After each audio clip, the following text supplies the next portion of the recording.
भगवान श्रीकृष्णांचं नाव घेताच एक अद्वितीय दिव्य व्यक्तिमत्व डोळ्यासमोर उभं राहतं. त्यांच्या लीलांनी, प्रेमळ स्वभावाने आणि गाढ आध्यात्मिक संदेशांनी संपूर्ण जगाला प्रभावित केलं आहे. नमस्कार, मी रोहिणी तुम्हा सर्वांचं माझ्या पहिल्या ब्लॉगमध्ये मनापासून स्वागत करते. आज आम्ही आलो आहोत बेंगलोरमधील इस्कॉन टेम्पल येथे. या मंदिरात जाण्यासाठी बेंगलोरचे मुख्य स्टँड म्हणजेच मॅजेस्टिकवरून डायरेक्ट मेट्रो आहे. ही मेट्रो पकडून आम्ही महालक्ष्मी लेआउट या स्टॉपला उतरलो. तिथून अगदी 5 मिनिट अंतरावर हे मंदिर आहे. इथे बस किंवा कॅबने देखील जाता येतं. मंदिरात पोहोचल्यावर पहिल्यांदा 5 रुपये देऊन चप्पल सुरक्षित ठेवून दिलं. पुढे आल्यावर मस्त हिरव्यागार झाडाझुडपांनी भरलेला मंदिराचा परिसर पाहायला मिळाला. पावसाळा असल्यामुळे आणि आज सकाळपासूनच पावसाची रिमझिम चालू असल्यामुळे झाडं अगदी टवटवीत आणि हिरवीगार दिसत होती. पुढे आल्यावर एक छोटं तयार केलेलं तळं दिसलं. त्यात मस्त कमळ लावले होते. हे मंदिर श्रीकृष्ण भक्तीचं एक मोठं केंद्र असून इथे दररोज हजारो भक्त भेट देतात.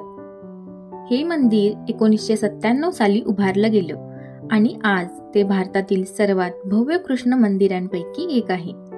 हे मंदिर सकाळी 4:15 मंगल आरतीने सुरू होतं आणि रात्री 9 वाजेपर्यंत उघडं असतं. श्री प्रल्हाद नरसिंहाचं दर्शन घेऊन पुढे मुख्य मंदिराजवळ आलो. या मंदिराचं स्थापत्य आधुनिक शैली आणि पारंपरिक भारतीय मंदिराच्या शैलीचं सुंदर मिश्रण आहे. बाजूलाच एक छान कारंज्यांनी लक्ष वेधून घेतलं. मुख्य मंडप, उंच घुमट, सुवर्ण कलश हे सर्व पाहताना मन अगदी प्रसन्न होतं. मंदिरात श्री राधा कृष्णचंद्र, श्री कृष्ण बलराम, श्री गौर निताई आणि श्री श्रीनिवास गोविंदा यांच्या मनमोहक अशा मूर्ती आहेत. तसेच भिंतीवर आणि छतावर भगवान श्रीकृष्णांच्या जीवनातील काही प्रसंग रंगवले आहेत. मंदिरात दिवसभर कीर्तन ऐकायला मिळतं. राधाकृष्णाच्या त्या मनमोहक रूपाचं दर्शन घेऊन आम्ही पण थोडा वेळ नामस्मरणात दंग झालो.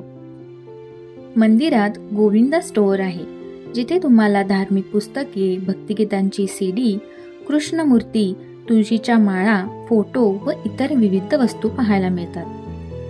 इस्कॉनद्वारा अक्षय पात्र या उपक्रमाअंतर्गत दररोज लाखो मुलांना शाळेत पोषणयुक्त अन्न दिलं जातं.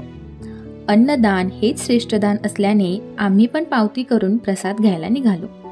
इथं प्रसाद म्हणून बहुतांश वेळा खिचडी दिली जाते.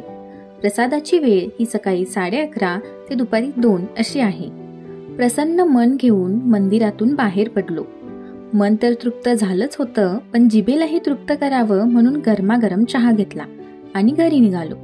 तर मंडळी, असा होता आमचा आजचा दिवस, भक्तिमय आणि मंत्रमुग्ध करणारा. चला तर मग भेटू पुढच्या व्लॉगमध्ये.